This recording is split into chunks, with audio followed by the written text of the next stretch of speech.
ಯಾಕೆ? ನಾನು ನಿಂಗೆ ಏನೋ ಹೇಳ್ಬೇಕು ಮಾಮ. ಏನು?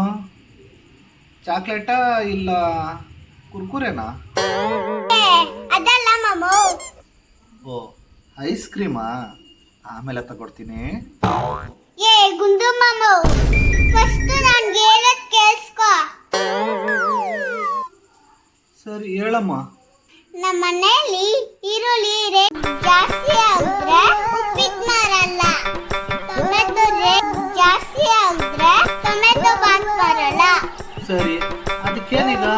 ನಮ್ಮ ಸ್ಕೂಲ್ ಫೀಸು ರಕ್ಷಾ ಆಗಿದ್ರು ನನ್ನ ಸ್ಕೂಲಿಂದ ಮಾತ್ರ ಬಿಸಲ್ಲ.